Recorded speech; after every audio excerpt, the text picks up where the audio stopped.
નમસ્કાર મિત્રો, આ વિડીયોમાં આપણે વાત કરીશું નમૂનાઓ વિશે। સ્ક્રીન પર એક મિત્રએ મૂકેલા નમૂના મળ્યા છે, એના આધારે આપણે વિડીયો બનાવીએ છીએ।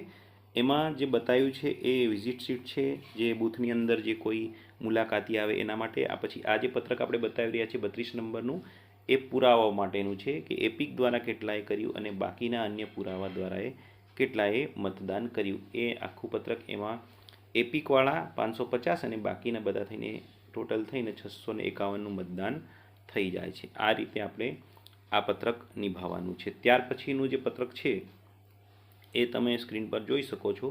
એમાં જે છે વપરાયેલ સ્ટ્રીપ સીલનો હિસાબ છે। એની અંદર આપણે સ્ટ્રીપ સીલ કેટલી વપરાય અને ઈવીએમ સીલ કરો ત્યારે હાજર મતદાન એજન્ટોની સહી લેવાનું લાલ અક્ષરમાં બતાવેલું છે, તાલુકા અને જિલ્લા પંચાયત વાઇઝ અલગ અલગ। ત્યાર પછી જે છે એ મતદાન મથકે જે મતદાન થયું છે એના આંકડા અને ટકાવારીનું પત્રક છે। ટોટલી કેટલું થયું એ અહીંયા આગળ આપણે બતાવી રહ્યા છીએ। ત્યાર પછીનું જે પત્રક છે એ પેટી, એટલે કે જે મતદાનની પેટી પેક કરીએ કેરી બેગ, એના ઉપર લગાવવા માટેનું પત્રક છે, જેને એડ્રેસ ટેગ નમૂના કહેવાય। ત્યાર પછી જે છે પ્રિસાઇડિંગ અધિકારીની ડાયરી છે, એનો સ્પેશિયલ વિડીયો આપણે બનાવેલો છે કઈ રીતે ભરવાનું છે, પણ આમાં પણ એક વસ્તુ ભરીને બતાવેલી છે। સહી પ્રિસાઇડિંગે કરવાની છે, ભૂલવાની નથી। કોઈપણ જગ્યાએ સહી બાકી રહેશે તો અડધી રાતે પણ પરત આપણને બોલાવી શકે છે। ત્યાર પછીનું જે પત્રક છે એ આપણે જોઈએ તો એ પરિશિષ્ટ નંબર 24, એની અંદર જે બતાવેલી માહિતી છે એ પણ તમે જોઈ શકો છો। એમાં કઈ કઈ ઉપયોગમાં લીધેલ નિયંત્રણ એકમ કયું હતું એ અંદર બતાવેલું છે, એનું પત્રક આ છે। ત્યાર પછીનું પત્રક આપણે જોઈએ તો આ પરિશિષ્ટ 23 ખનો ભાગ 2 છે, જે ભરવાનો નથી। 23 ખનું પણ આખો વિડીયો આપણે બનાવેલો છે। તો 23 ખ આગળનું પેજ ભરવાનું, પણ બીજું જે પેજ છે એ ભરવાનું નથી, કારણ કે એ ગણતરીના દિવસે ઉપયોગમાં લેવાશે। એની અંદર ક્યાં આગળ સહી કરાવવાની છે એજન્ટોની એ પણ આપેલું છે નમૂનો। ત્યાર પછીનું જે છે અંધ અને અશક્ત મતદારો માટેનું છે। જો આવો કોઈ બનાવ બને તો ભરવાનું, બાકી નીલ કરીને આ પત્રક આપણે જવા દેવાનું છે। ત્યાર પછીનું જે છે અંધ અથવા અશક્ત મતદારનો એકરાર છે, એ પણ જો આવું કોઈ બનાવ બને તો આપણે ભરવાનો થશે, બાકી આપણે એને નીલ કરીને જવા દઈશું। ત્યાર પછીનું જે 21 નંબરનો નમૂનો 16, એ તકરારી મત માટેનો છે। જો આવું કોઈ બનાવ બને તો ભરવાનું આ રીતે, બાકી એને પણ નીલ કરીને આપણે જવા દેવાનું છે।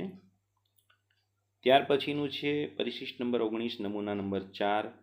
એની અંદર તમે જોયું એમની પાસેથી એમની વય અંગેનો એકરાર છે।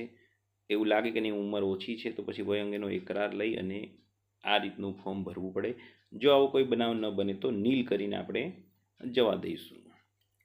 ત્યાર પછી જે છે સ્ટેશન હાઉસ પોલીસ અધિકારીને આપવાનો પત્ર, એટલે કે કોઈ પણ પ્રકારનો ગુનો બને તો પછી એ ફરિયાદ કરવી પડે, તો એના માટેનું છે। અને ત્યાર પછીનું જે છે એ એની પહોંચ બુકો બતાવેલી છે।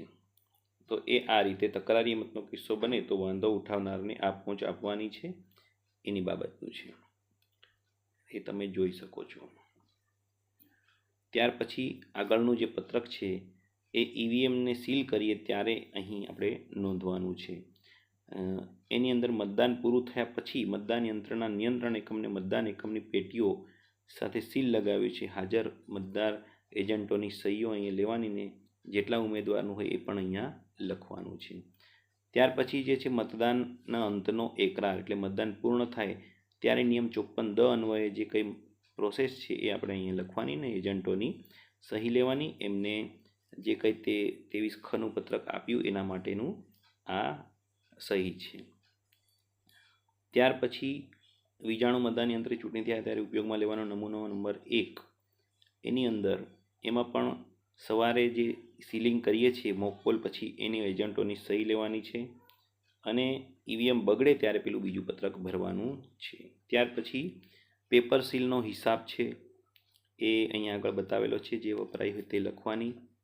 અને નિમણૂક રદ કરવા, એટલે કે જ્યારે કોઈ ઉમેદવાર એજન્ટની નિમણૂક રદ કરે તો આ ફોર્મ ભરીને આપે છે, મતદાન એજન્ટની નિમણૂક કરવા માટેનું આ ફોર્મ છે એ બતાવેલું છે.